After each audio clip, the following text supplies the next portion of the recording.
Dr. Hajah Eni Zulaiha MAD yang akan melihatkan Prof. Mujimin.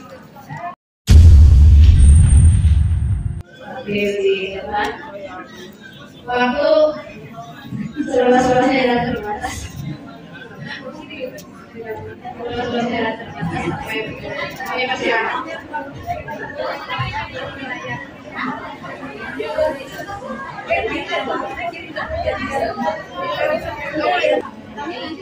Bismillahirrahmanirrahim.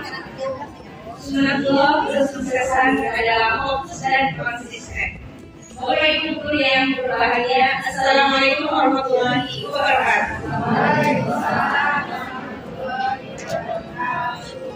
Alhamdulillahilladzi yadharahu ibadul mu'minun wa bi tawfiqihi yahtaji al-dhalim.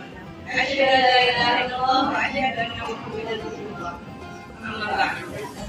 Pertama-tama marilah kita panjatkan puji serta syukur kehadirat Ilahi yang telah memberikan kepada kita hikmah karunia dan hidayah sehingga pada kesempatan ini kita bisa bersilaturahmi dan insya Allah kita akan bersinergi di 1 jam ke depan pada materi organisasi manajemen dan sistem MDMW.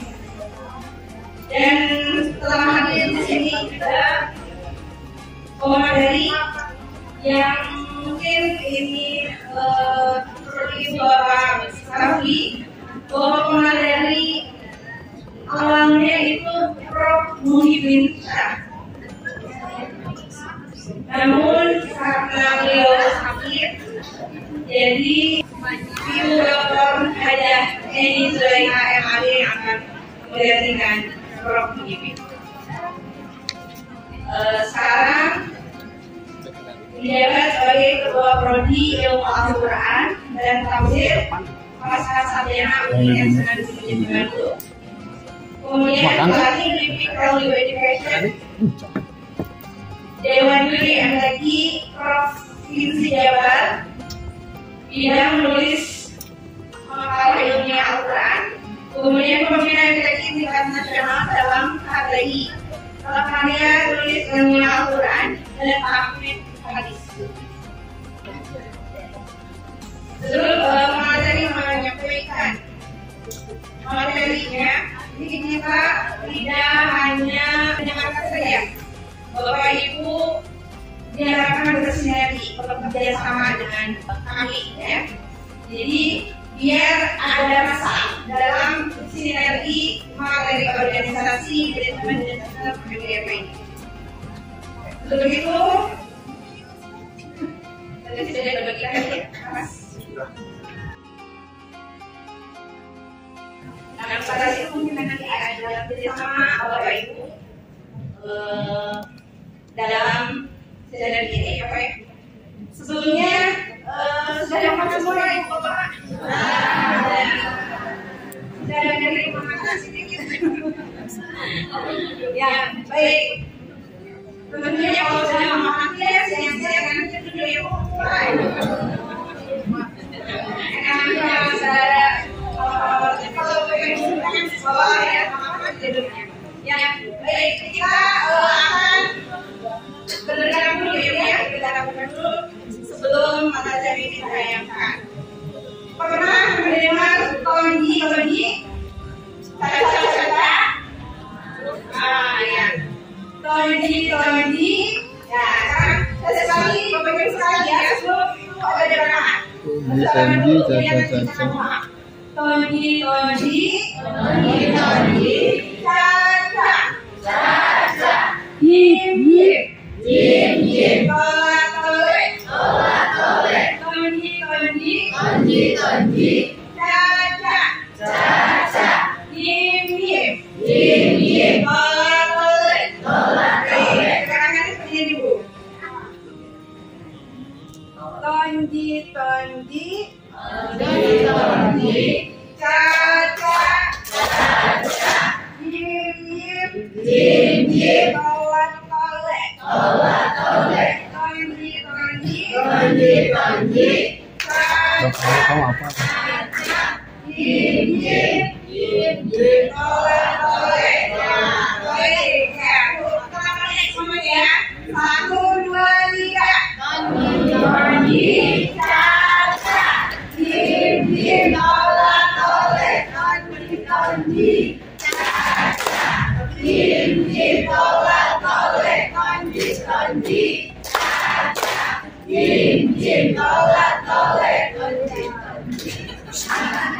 Oh, sama.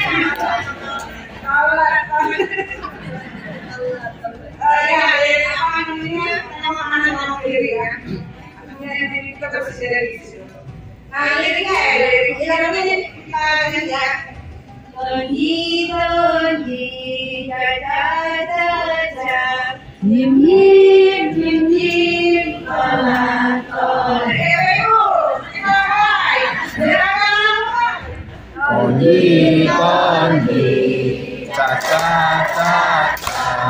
yim, tolak, konji, caca, yim, tolak, konji,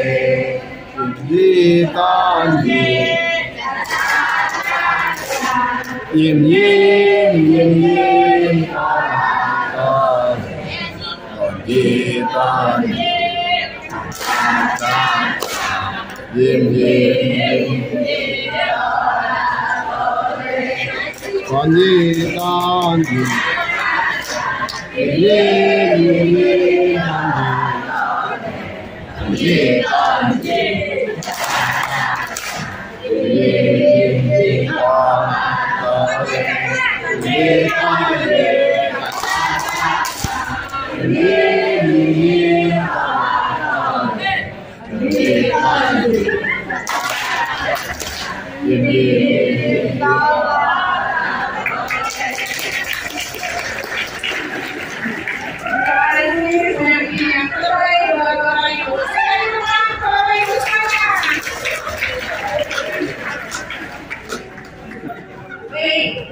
Assalamualaikum warahmatullahi wabarakatuh.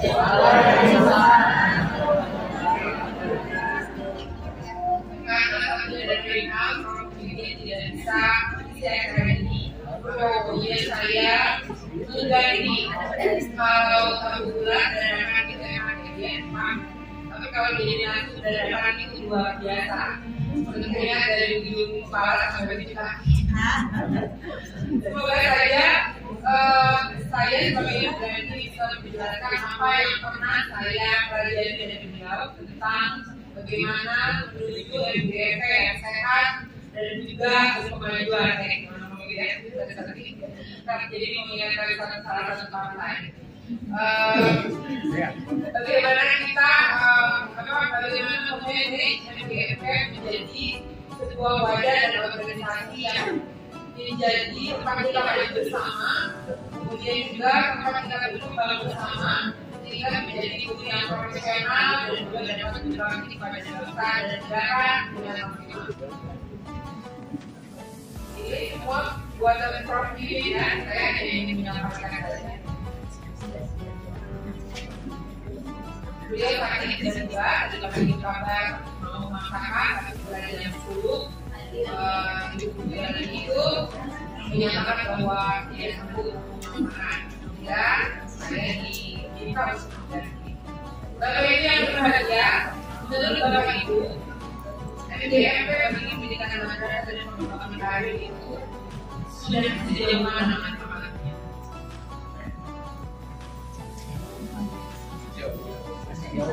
Sejauh mana? Menurut Anda sudah sejauh mana manfaat MDP? Jauh, dekat, sedang, atau bagaimana?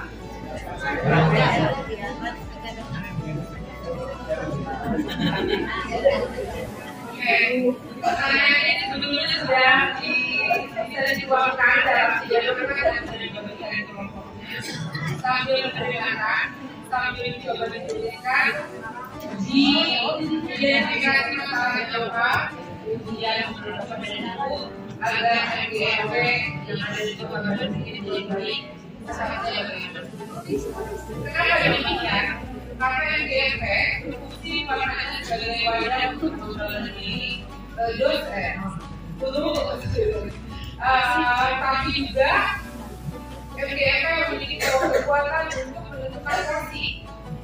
Jadi Bapak dan Ibu melalui MDP bisa mengajukan kebijakan ataupun hal-hal yang belum terrealisasi atau belum terpikirkan oleh Kementerian Agama secara khusus Kota Bandung dan mungkin secara khusus lagi adalah madrasah ya di Kementerian. MDP dengan organisasi yang sudah legislatif dan juga sudah diakui ini punya kekuatan untuk itu mengajukan beberapa hal terkait kemajuan yang terkait dengan policy. Nanti juga itu nanti. Tapi kita sudah mencoba mengingatkan dalam tanda kutip atau melengkapi dalam tanda kutip beberapa policy yang ada di Kementerian Agama untuk lebih mengarah ataupun lebih mendukung pada berkembangnya MDP atau secara khusus pada guru-guru madrasah sehingga menjadi guru yang profesional yang bukan hanya berpikir pada teacher center, tetapi juga mulai hari ini kita berpikir pada student center. Dalam amanat undang-undang, kita sudah tahu semua karena saya juga pengelola prodi, kita tahu bahwa kita harus bisa menyiapkan peserta didik kita untuk merespon semua persoalan yang hari ini terjadi. Anak-anak kita harus dibekali bukan hanya pada sisi kondisi, tetapi juga pada keterampilan dan juga kebijakan yang baik.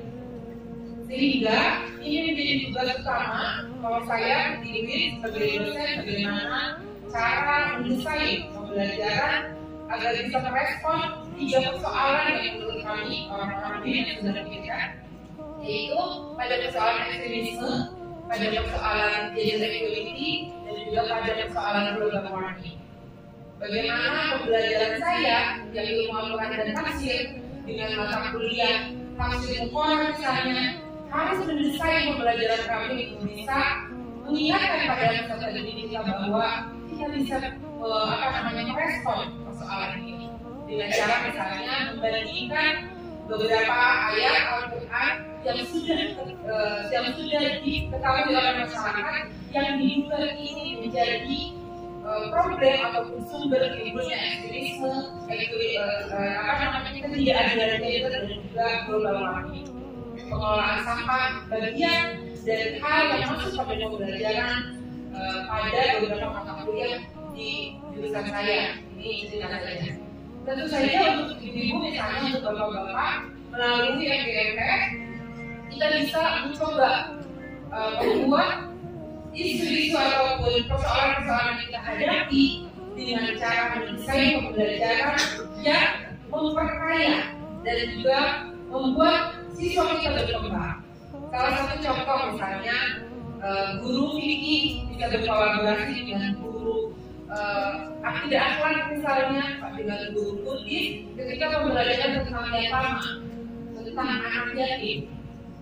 Murid-murid kita bisa saja kita ajak outing ke panti asuhan, lalu kemudian mereka kita bekali dengan satu pertanyaan. Misalnya membuat video bagaimana sih rasanya menjadi anak yatim dan tinggal di panti asuhan. Kita ajari anak-anak kita bagaimana berkolaborasi dengan dunia luar. Misalnya berhubungan dengan surat, menyurat ketika hendak melakukan outing itu.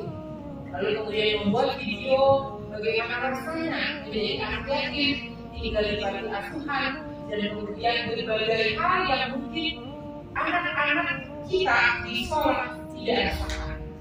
Nanti hasil pembelajaran itu kita bisa kolaborasikan, misalnya kalau masuk pada pembelajaran fikih, kenapa dalam pembelajaran fikih ada hal-hal yang terkait dengan anak yatim, misalnya pembagian waris. Kalau ada anak yang hadir pada saat pembagian waris, kenapa orang yang berbagi waris itu boleh memberi hartanya untuk anak-anak itu? Untuk pelajaran akidah akhlak misalnya, kita bisa langsung, tidak usah pakai ceramah panjang-panjang bagaimana anak wafat wilayah makalah itu tidak hanya didemonstrasikan di kelas, tetapi feel-nya dapat. Lalu mereka juga akan tahu betapa beruntuknya mereka yang masih punya ayah dan ibu yang lengkap dan tidak tinggal di panti asuhan misalnya. Ini salah satu yang terpikir oleh saya. Selanjutnya, ini mungkin sudah sangat umum ya, kebijakan pemberdayaan seorang guru mata pelajaran dan bahasa. Ini mengacu pada pelajaran manajemen ya, coach, training, dan controlling.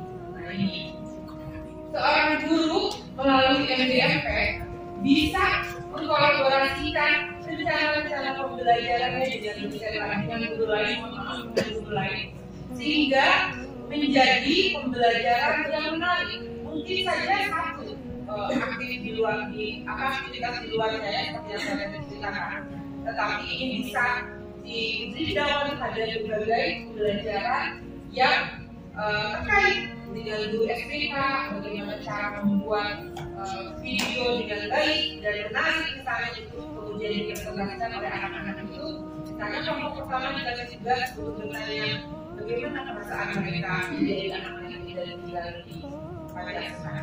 Lalu kemudian mungkin pada kelompok lainnya mereka harus bertanya misalnya apa harapan mereka kelak di kemudian hari harus bagaimana. Kemudian di hari di kelompok lainnya mungkin ibu dan bapak bisa juga menanyakan pada mereka aktivitas dari pagi sampai sore seperti apa. Nah ini menurut saya sangat menarik sehingga membumi pelajaran itu bukan hanya pada tatanan kognisi, tapi afeksi dan juga pada persoalan-persoalan membentuk akhlak berkarakter sebagai salah satu dari tujuan pendidikan nasional. Beriman, berakhlak, bertakwa, dan kemudian yang terakhir berakhlak mulia ya.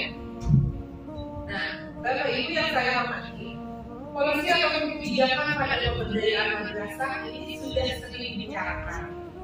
Dan juga saya mengikuti beberapa acara pengajian MGMP guru-guru di SMP. Mereka memiliki satu titik pengajian rutin. MGMP Kota Bandung itu memiliki pengajian rutin yang temanya itu membantu mereka para guru itu untuk menambah wawasan, lalu kemudian juga bisa memberi dawan ataupun mengelaborasikannya pada beberapa pembelajaran. Itu setiap malam Sabtu. Kadang saya ikut hadir, kadang saya ikut lewat Zoom. Beberapa materinya dikemas sedemikian rupa oleh pengurusnya, lalu kemudian itu menjadi program kerja mingguan yang kemudian dilakukan dengan cara terus-menerus dan terkontrol. Nah, kemudian pada sisi sumber daya, ini kita punya SDM banyak. Alhamdulillah, guru madrasah adalah guru-guru yang bukan hanya cakap di bidang ilmu sains, tetapi juga paham tentang beberapa hal yang terkait dengan ajaran agama. Dan ini adalah poin penting karena mohon maaf saya akan cerita di FGF PSFP itu banyak sekali guru-guru yang tanda kutip belum bisa membaca Al-Quran. Kemudian yang paling dikhawatirkan adalah mereka sangat haus pada pengetahuan agama, namun tidak punya waktu. Lalu biasanya mereka mengikuti pengajian-pengajian yang ada di YouTube atau pengajian-pengajian yang tanda kutip, menurut saya tidak semua yang ada di YouTube itu mengacu pada pendidikan perdamaian atau moderasi ya, tetapi ada banyak pengajian-pengajian yang justru mengarahkan pada hal-hal yang bersifat ekstremisme. Saya pernah melakukan penelitian tugas dari kampus kepada perempuan yang dipenjara di Sulawesi karena terorisme. Dari sekian yang saya temukan, ternyata mereka punya fungsi yang berbeda-beda. Yang pertama, yang saya tahu itu ada depresi. Jadi ada perempuan semua yang dia pakai sarjana ekonomi yang kerjanya memang misalnya menjual obat-obatan herbal misalnya itu, kemudian atau menjual hal-hal yang bersifat tanda kutip agama itu dijual, misalnya pengobatan ala nabi atau yang lainnya, bekam dan segala macam. Kan dari bekam itu kemudian jadi teroris ya, tidak semua ya. Kebetulan contohnya seperti itu. Uangnya dikumpulkan untuk apa? Ternyata untuk membiayai anak-anak dan istri-istri para teroris itu yang tinggal di sekitaran penjara. Jadi mereka bagaimana mereka bisa dekat dengan ayah dan ibunya. Dan itu ada komparisinya. Kemudian ada rekrutmen. Nah ini bagian rekrutmen ini saya ada ngerti ya. Karena saya bertanya, kenapa dilakukan ini? Kata beliau, kalau laki-laki yang teroris itu bisa melakukan tindakan-tindakan yang mungkin lebih banyak bisa dilakukan daripada perempuan, maka kemudian mereka dilatih untuk membuat konten-konten hoax dan juga narasi kebencian pada agama, pada kelompok agama tertentu dan juga pada negara. Dan ini disebar seperti buzzer yang selalu membuat konten-konten itu dari pagi sampai pagi lagi. Jadi ada konten yang khususnya tentang penolakan pada isu, misalnya pada isu yang kemarin itu kesehatan alat reproduksi perempuan atau apa namanya undang-undang PKDRT, undang-undang yang lainnya. Nah itu mereka membuat konten-konten yang kontra naratif ya, sehingga banyak orang yang kemudian tergiur lalu kemudian mengikuti kajiannya dan kemudian masuk pada grup WA. Teman saya, dosen perempuan di UIN, ini pernah ikut kajian itu dan kemudian masuk pada konten WA mereka, yaitu tentang keadilan visual poligami ya.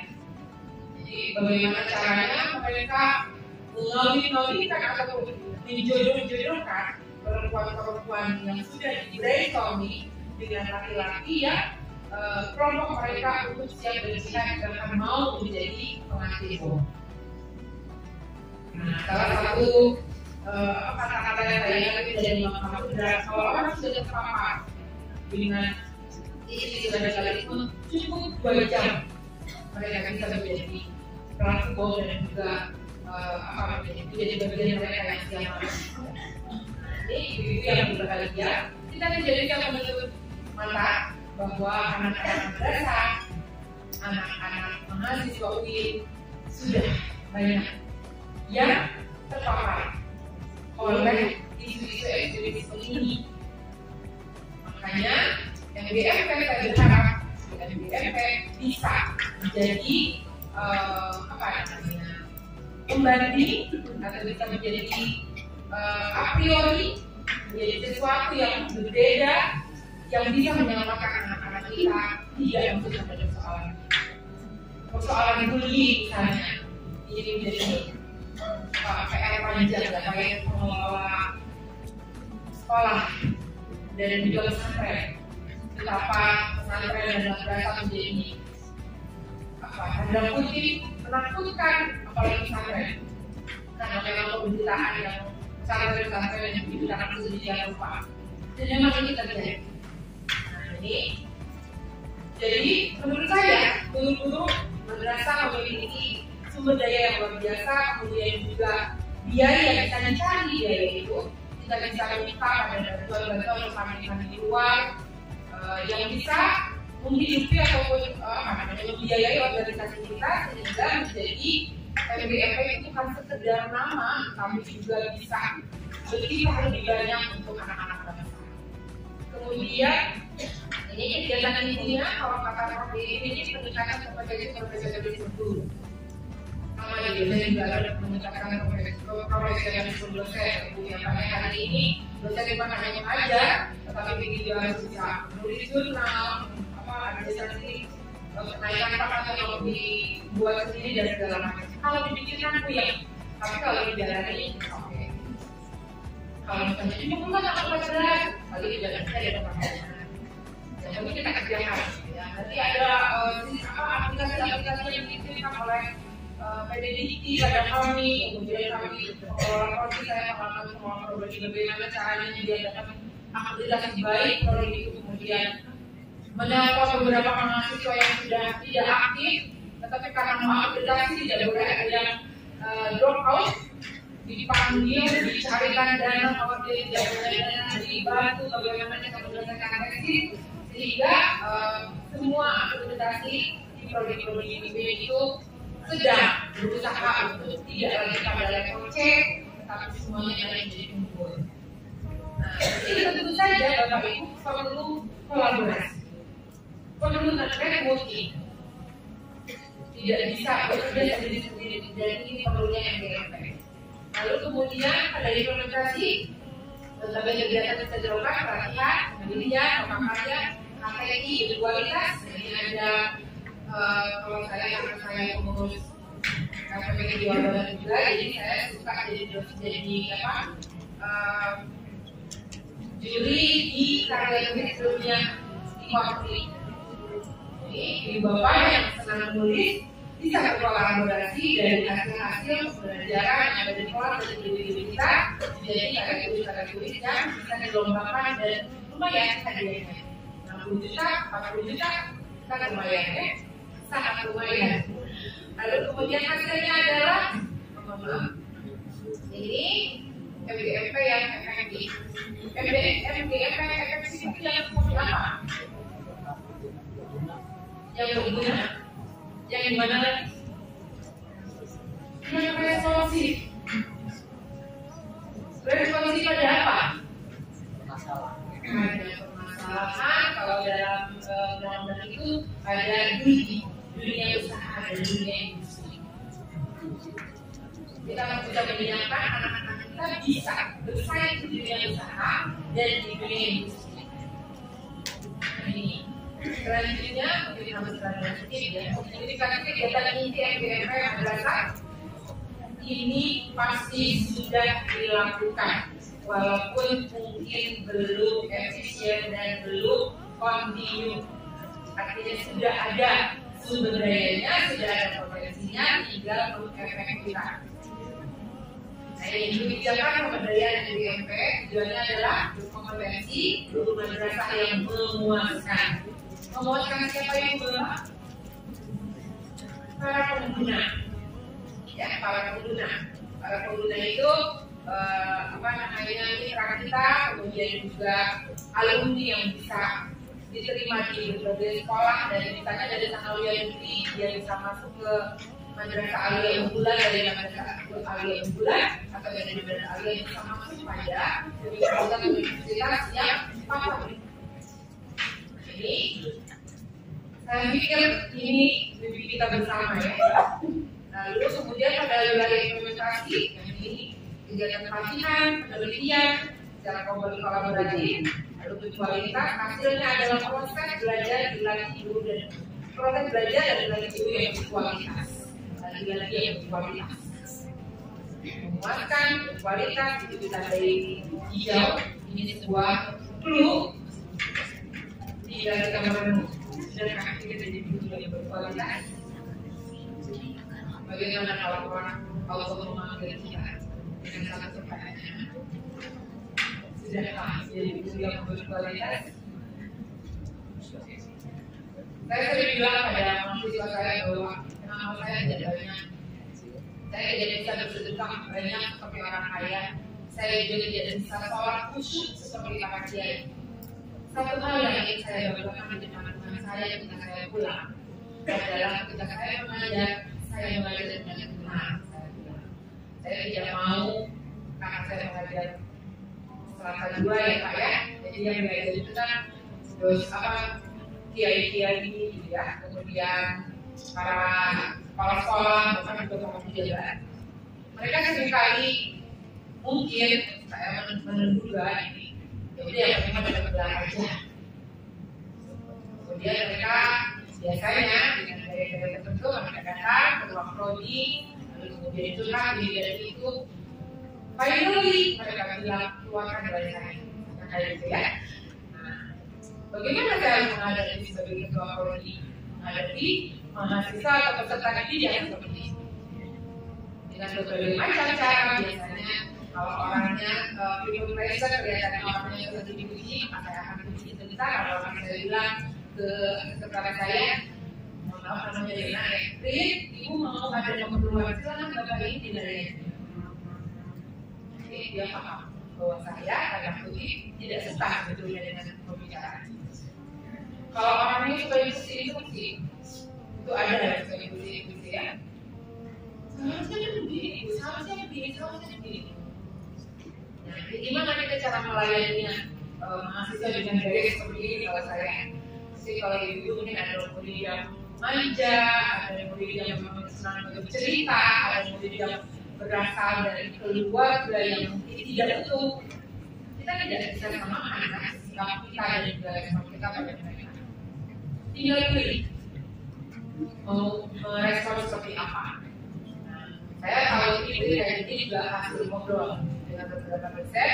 Kalau misalnya ya, kalau ini kemudian yang sekali, ini cara menangani sama dulu gimana? Oh, suruh aja Bu mendatangi si Bapak Anu. Bu, Bapak itu sudah tahu cara menangani apa maksud saya. Nah itu kita saling kolaborasi ya. Nanti kalau ada dosen yang ini kok perlu dalil. Mereka sampai perlu dalil kalau dari orang Singapura. Bisa tolong dari sini sebentar. Jadi saya coba bantu walaupun itu video sampai. Itu Bapak dari Ibu betapa kolaborasi, sinergi dan networking penting dalam hari ini. Hari ini nggak bisa misalnya guru madrasah negeri, madrasah atau negeri tidak bisa bekerja sendirian. Dia harus bisa mendengarkan guru-guru lain dalam satu mata pelajaran tertentu untuk menyelesaikan atau membuat strategi pembelajaran di sektor tertentu. Karena itu pembelajaran akan terus berkembang dan juga penuh inovasi. Kalau sudah liburan, misalnya kita bisa ngobrol-ngobrol tentang gimana ya cara dengan ini, bagaimana ya saya orang tua belajar materi ini. Karena mereka mahasiswa seperti ini, kalau saya mau menilai, misalnya misalnya gini, yang kelas itu kok diajak bercanda, nggak betul. Diajak diskusi, nggak betul. Coba Ibu, ini dulu ya awal-awalnya kurang sekarang itu cari gas, ya kasar-kasarnya. Saboka, gitu kan? Kalau sudah mereka kelihatan cair, baru kita mulai belajar. Saya mau belajar tentang ayat-ayat poligami, gitu ya. Perbandingan penampilan ayat poligami, ayat adil-gender, dengan tidak adil-gender, kayak gitu. Jadi saya mau belajar dulunya. Nah itu kan sudah menyebabkan perempuan sudah tegang, laki-laki sudah sakit karena tahu ini apa namanya pembelajaran seksi ya. Untuk memblend suasana, biasanya saya suka cari tayangan YouTube yang membuat apa namanya lebih mencairkan suasana. Bapak Ibu mungkin bisa memulai dari hal-hal yang berbeda karena mohon maaf dunia saya dunia mahasiswa, tapi mungkin tidak jauh berbeda kok masalahnya. Lalu kemudian nah ini yang pengen saya tekankan. Kompetensi psikologi guru MBMP,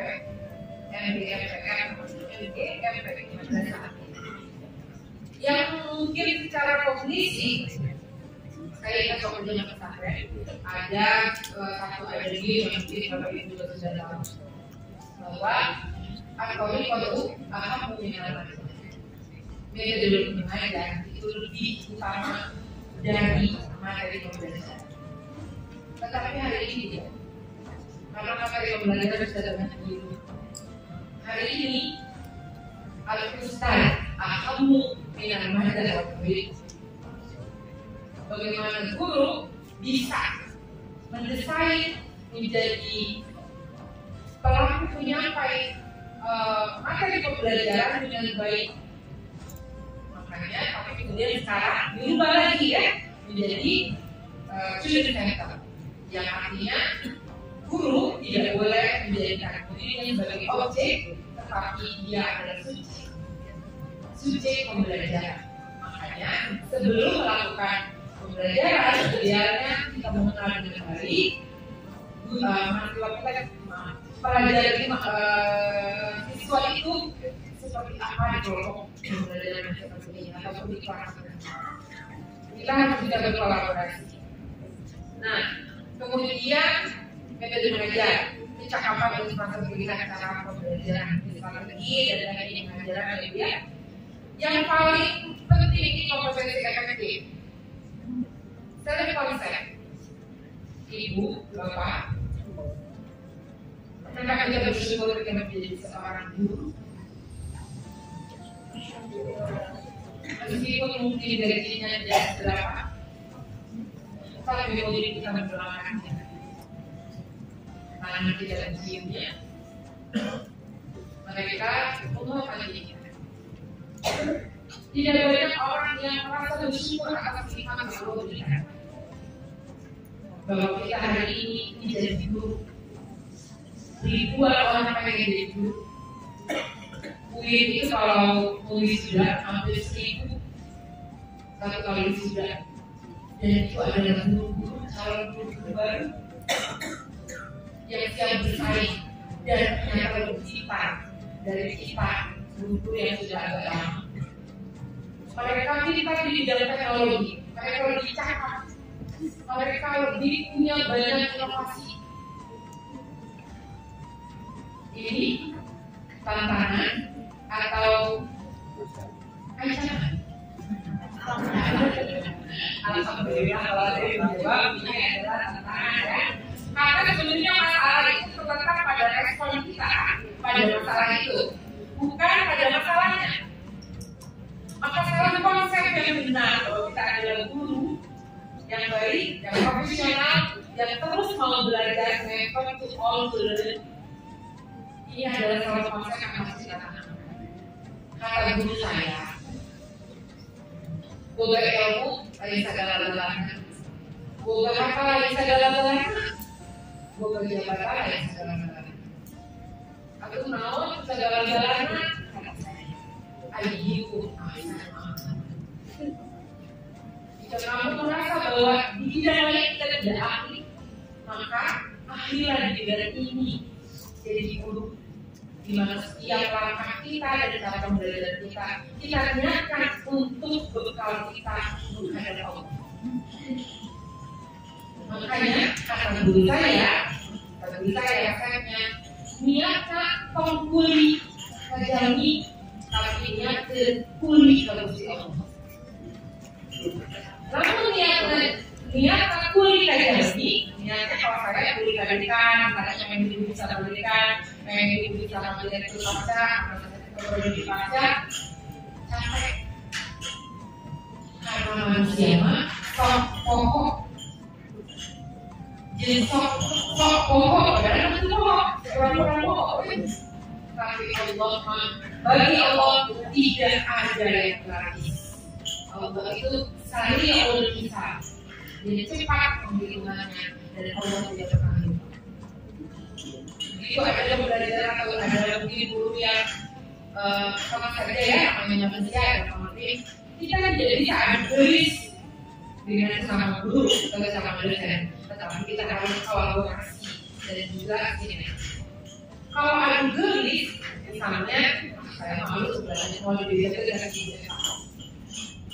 Apakah selamanya kita nanti semua akan belajar?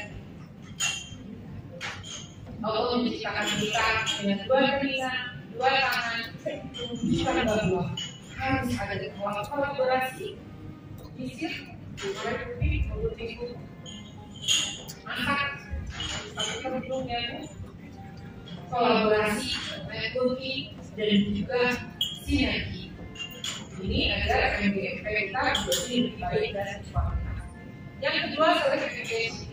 Self-efficacy itu adalah salah satu kemampuan pada diri kita untuk menyatakan bahwa aku mampu, aku bisa, aku adalah teladan untukku, untuk anak-anakku di rumah dan untuk anak-anakku di sekolah. Self-efficacy ini adalah salah satu yang harus kita ingatkan pada diri kita dan pada diri kita, karena mengingat tantangan yang banyak dan tantangan yang di depan mata, bagaimana caranya kita bisa merespon. Kemudian sebagai komentar ini kita akan sebagai kembang, ayo ikut pelatihan, ada banyak pelatihan yang diadakan gratisan. Kalau merasa belum punya public speaking yang baik, cara mengajarkan dengan baik, belajar dari YouTube yang biasa tentang komunikasi. Kemudian ekspresi. Nah, ini kalau saya masih punya anak bungsu yang kelas 2 SMP, waktu itu kita tentang peran Uhud. Sampai rumah itu ada nggak video peran tentang peran Uhud? Ada. Lihatkan gitu. Lalu sesudah itu dia ngomong kan, lalu saya tanya, Bu, Pak, cara itu kan ada 3 ya. Apa yang kamu rasakan? Menurut kamu harus bagaimana? Dia ada apa namanya? Encouragement, ada rasa belas kasih dan dampak dari materi itu. Apa yang kamu bayangkan? Orang itu kayak gitu ya zaman dulu ya. Kayak Israel itu loh. Dulu kan kayak gitu, kata saya, kata hadis Rasul berperang Rasulullah itu 6 bulan lamanya, 8 bulan, dan itu berdepan-depanan ya, tidak kayak sekarang main bom gitu. Kemudian kata saya, apa yang kamu rasakan? Kalian bersyukur bersyukur masih bisa sekolah, bersyukur tidak mendengar ukuran bom yang dilihat di berita-berita seperti ini. Kalau sudah kecilnya, imagine bagaimana kalau kamu ada di sana. Saya kalau ada di sana, apa yang akan kamu lakukan? Kalau sudah ada, tuliskan dalam buku harian. Next, kalau kamu sudah dewasa, kamu lebih berapa? Sepertinya ini tidak ada seperti tidak ada manfaat, tetapi besok lusa ada beberapa poin dari anak saya itu menjadi buku yang dia tuliskan dan bisa karena dia hobi menulis. Buat anak saya yang hobi musik, ukuran bom suara drum itu berubah menjadi tempo-tempo musik yang dia nikmati, bagaimana caranya agar kita bisa menghibur mereka dalam kondisi yang seperti ini. Nah, saya bersyukur dan berterima kasih pada guru-guru saya yang sudah banyak memotivasi hingga saya sih dicintakan gitu ya, mengingatkan kembali di rumah, dan itu alhamdulillah kolaborasi yang luar biasa. Nah, tentunya ini silakan berdiskusi dan berbagi pengetahuan dan pengalaman studi keguruan Anda, atau kita mulai pada tempat yang sudah saya berikan. Ini bisa ditulis dan juga saya panggil bentuk bagaimana idenya atau masalah apa yang dihadapi penulis Bapak di kelompoknya. Silakan saya kasih waktu 5 menit saja.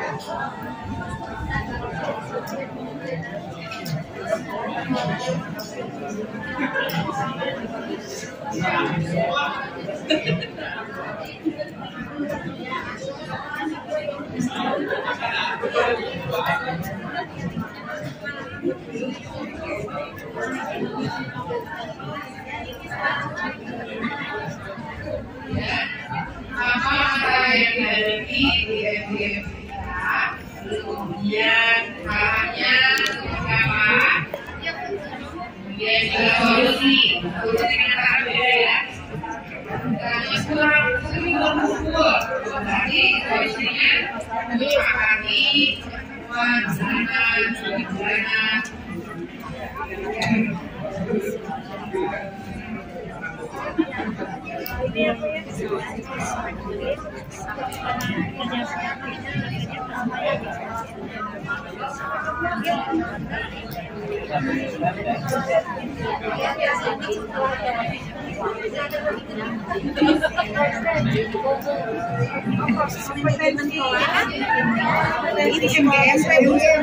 MGMP bukan ngajar, pemberdayaan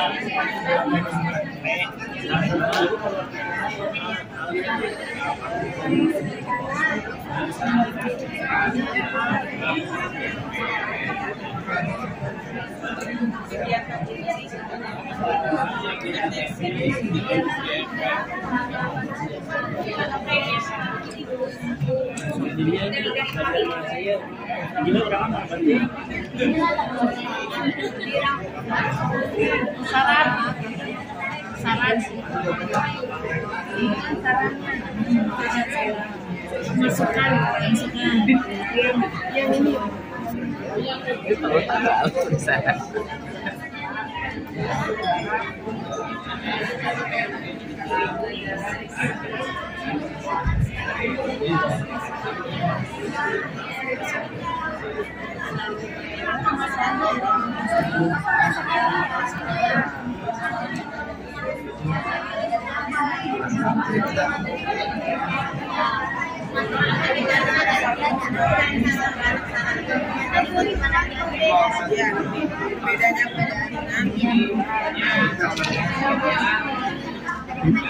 Enggak, itu kan ya dulu.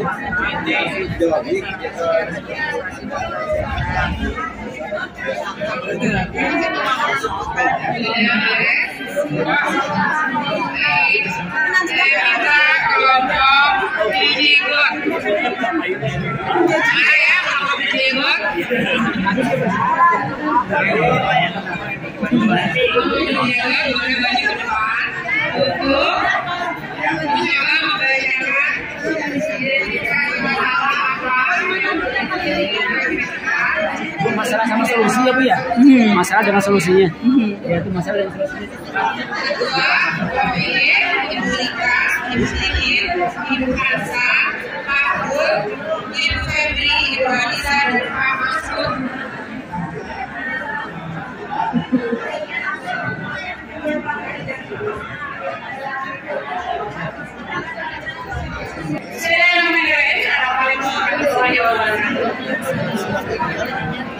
Bapak dan Ibu Dewan, mohon maaf, kami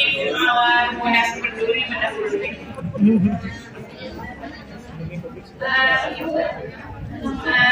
menyampaikan hasil diskusi kami tentang hal yang dipertanyakan tadi.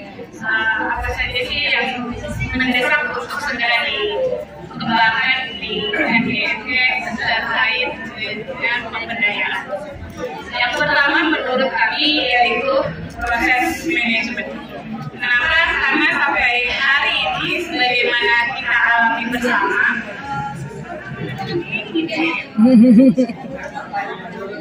seperti kita alami bersama bahwa NGMG itu ada, hanya saja keberadaannya. Nah, itu yang sangat disayangkan. Walaupun di akhir-akhir tahun sekarang ini pemerintah kemenang pusat itu memberikan donasi pembiayaan untuk kegiatan NGMG yang dimaksudkan untuk memantik kegiatan untuk bisa dilanjutkan oleh pengurus NGMG dan selanjutnya. Sayang, hanya pas ada dana saja, pas ada biaya saja, kegiatan berlangsung. Ibu pun diri sekali tidak bisa semua anggota NGMG bisa ikut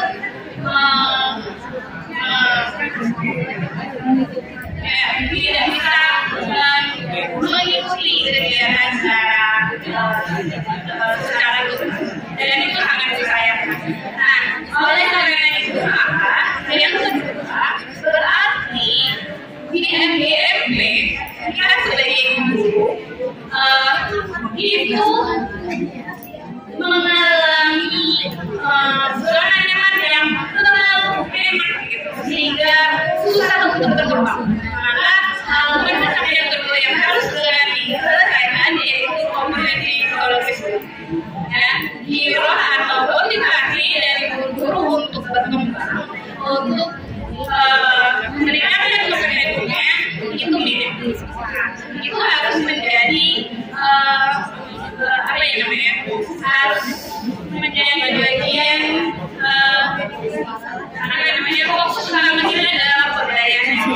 Selanjutnya adalah sumber-sumber seperti disebutkan tadi, ketika DMP sumber yang kita maksud di sini adalah sumber pembiayaan.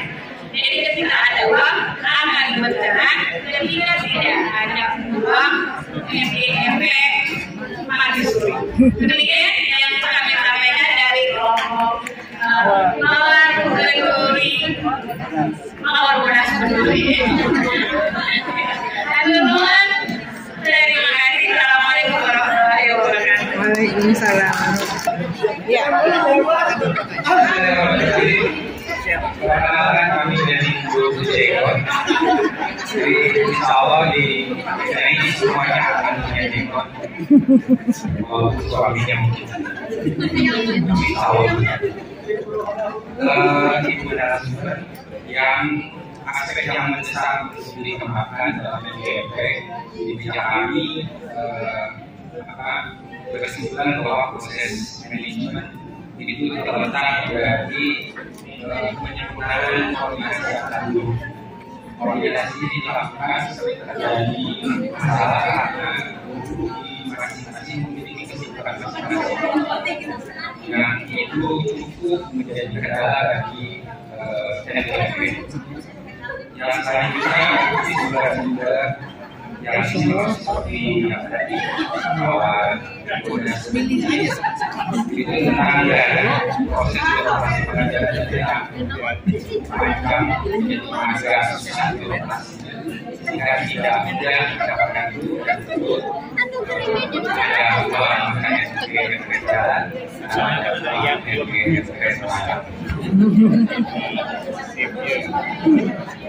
kegiatan ini yang bermasalah itu merupakan kompetensi guru perlu diperhatikan karena memang dari keterangan dari berbagai macam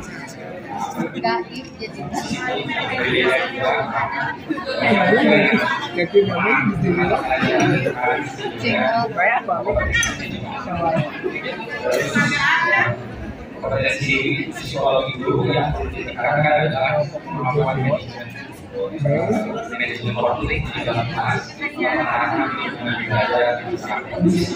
Itu saja dari Eko.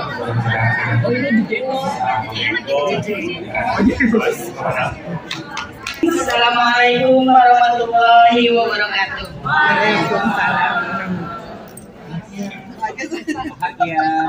Kita harus bahagia sebagai guru ya. Menurut kelompok kami, aspek yang lebih mendesak yaitu lebih kepada poin B itu, kebutuhan psikologis, kompetensi psikologis guru. Kompetensi psikologis guru di sini yang pertama itu adalah memenuhi kebutuhan dari guru itu sendiri. Salah satunya yang paling kita butuhkan itu adalah keamanan dalam bekerja, yaitu bukan karena kecelakaan atau dan lain sebagainya, tapi perlindungan hukum yang kuat untuk kami.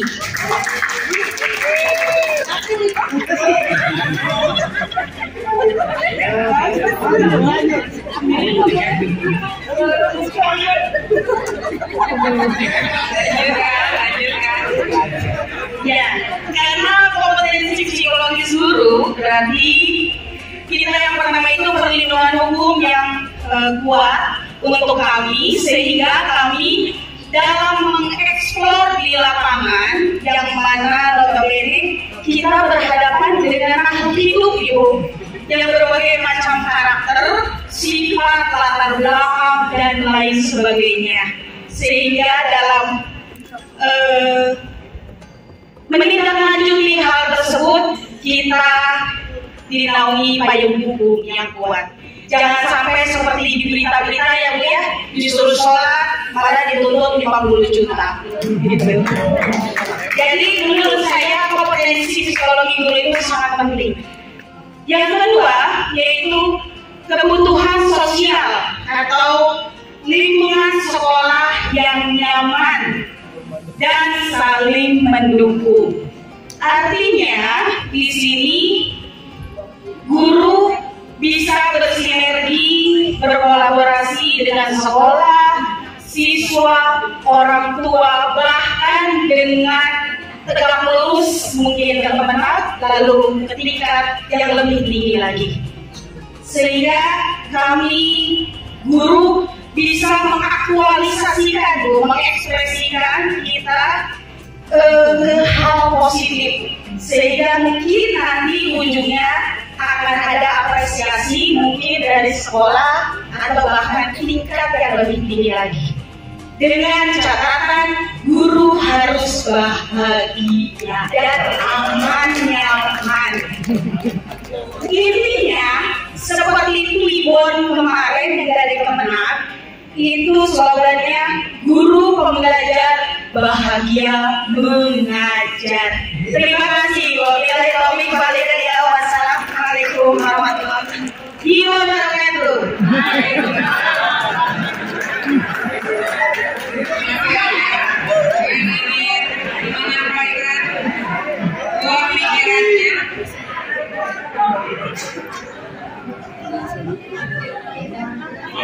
Layaknya warayamu, ia berdaya dan tidak bermutu, makanya kita berjemaatnya. Pada rumah kita ya, berjemaatnya. Oke, masih ada yang mau menyampaikan? Saya sekarang itu yang Lagi bolos. Ya, kami dari kelompok ceria ya, semua ibu-ibunya ceria. Ada Cerisma, Ceria. Ya, saya tadi menanya beberapa masalah apa yang dihadapi oleh teman-teman MGP dari berbagai industri.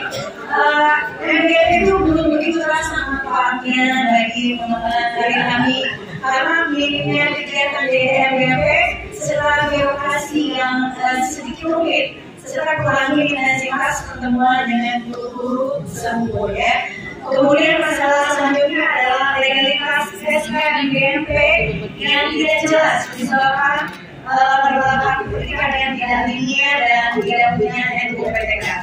Kemudian untuk peralatannya fasilitas dana untuk setiap MPMP. Contoh yang dapat program kemarin cuma dan bahasa Indonesia, matematika, bahasa Inggris dan IPA. Nah, sedangkan MPMP yang lain PAI, seni budaya itu tidak ada dana, ya, tidak ada anggaran untuk kegiatan MPMP.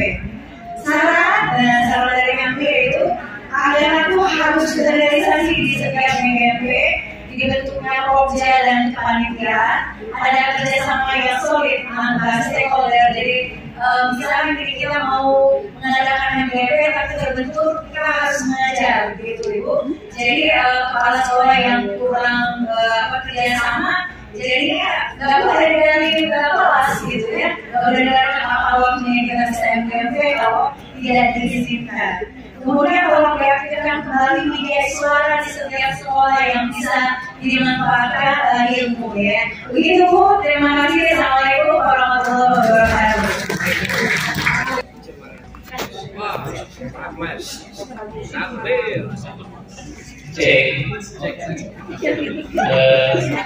Sebelumnya saya ucapkan terima kasih kepada Ibu dosen yang telah memberikan kesempatan kepada saya yang pakai peci hitam dengan logo Pramuka. Perkenalkan, saya dari Ilmu Kecil ya, biasanya terwajibkan. Menurut hemat kami ya, setelah diskusi dengan orang-orang hebat di sekitar sini, saya berpedoman dengan dua aspek. Yang pertama aspek manajemen, yang kedua aspek psikologi. Aspek manajemen hasil dari diskusi tadi. Yang pertama, manajemen mencakup perencanaan, pengelolaan segala aspek untuk keberlangsungan MPMP yang akan mendukung keberlangsungan RDM, rencana PKB,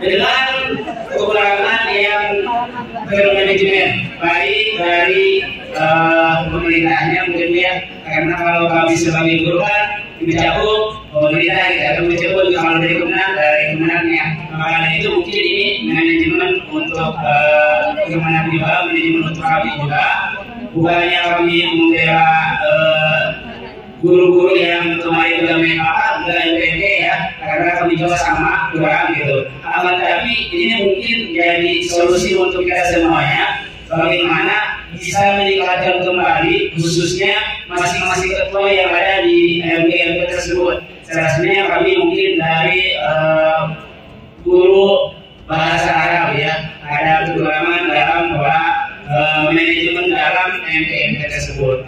Yang kedua, mencakup dengan psikologi. Kenapa harus dikaitkan dengan psikologi? Kami bukan membela kurangnya dari MPMP. Tapi kalau kita mencakup ke belakang, itu kan ada permasalahan yang sangat berat sekali ya. Salah satunya masalahnya terkena COVID-19 itu. Setuju? Kenapa kita kurang MPMP? Karena ada COVID itu ya. Jadi karena kita tidak berdekatan, tidak berkomunikasi, karena adanya COVID itu Bu. Setuju nggak? Mungkin apa saya? Bahkan, ya. Nah itu mungkin permasalahannya karena ada COVID. Kami saya berdoakan mudah-mudahan dari tahun 2022 sampai seterusnya COVID tidak ada lagi dan MPMP bangkit lagi. Amin ya Allah ya Rabbal Alamin. Itu saja mungkin kami kurangnya maaf kelebihannya dan sarannya mudah-mudahan ini dari umur kita dalam membangkitkan guru-guru yang hebat yang sering aktif di Kota Bandung ini. Amin ya Allah ya Rabbal Alamin. Assalamualaikum warahmatullahi wabarakatuh. Dan juga pembelajaran berkaitan rencana tindak lanjut bagi bidang pendidikan madrasah ya.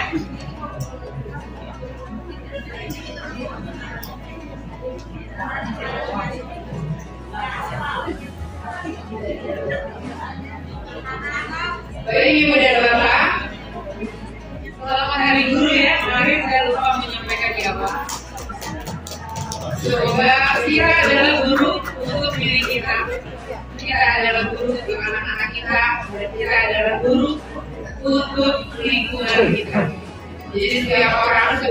adalah guru yang berbeda.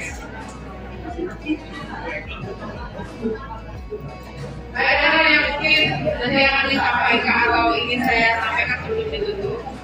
Tujuan pembentukan MBMP yang tertuang dalam aturan itu yang pertama adalah meningkatkan mutu pelayanan pembelajaran yang aktif, inovatif, kreatif, dan juga mencerdaskan atau memandirikan siswa. Yang kedua, meningkatkan prestasi belajar siswa. Ternyata di Kota Bandung walaupun MBMP-nya rakyat Jawa Raya, tapi siswanya bagus-bagus juga. Jadi kayak jadikan atau bagaimana ya?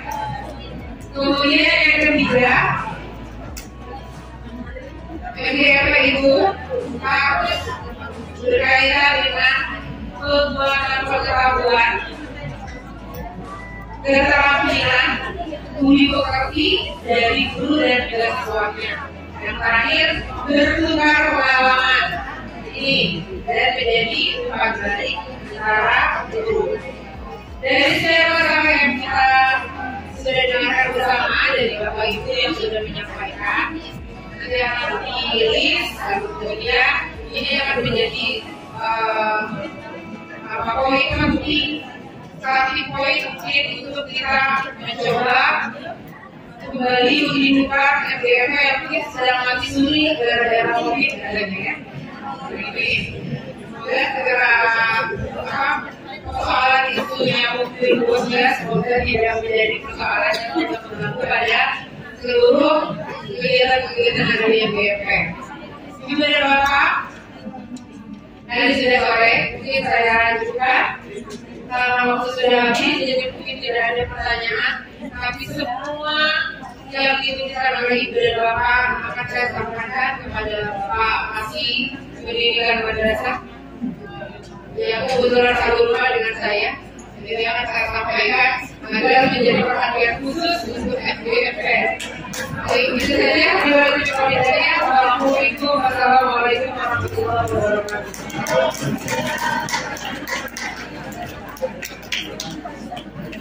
Baik, terima kasih kepada Ibu Dr. Haja Mereka MKD yang sudah menyampaikan pemaparan presentasi yang ditujukan dari orang lain. Ini sebenarnya baru beberapa slide ya,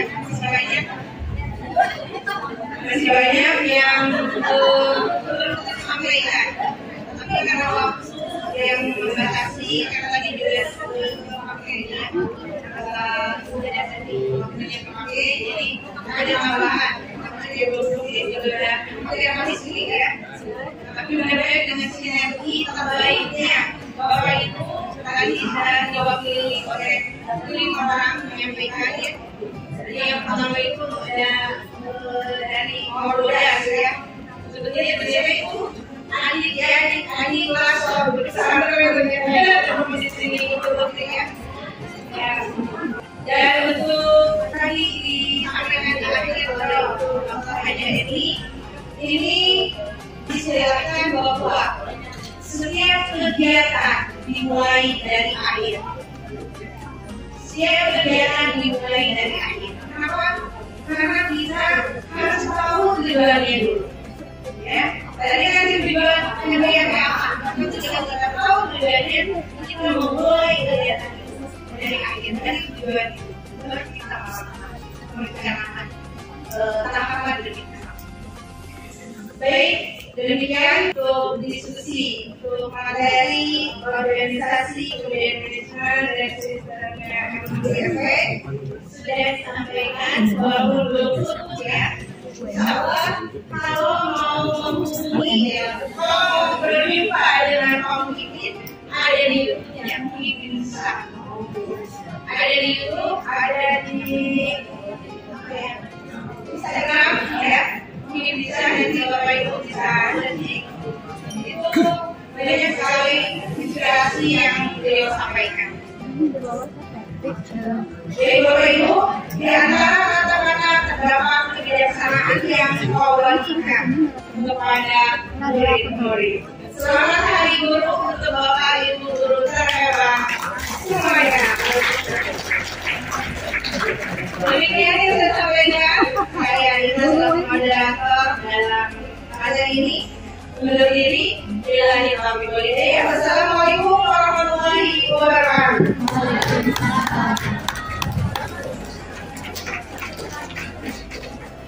Lanjut.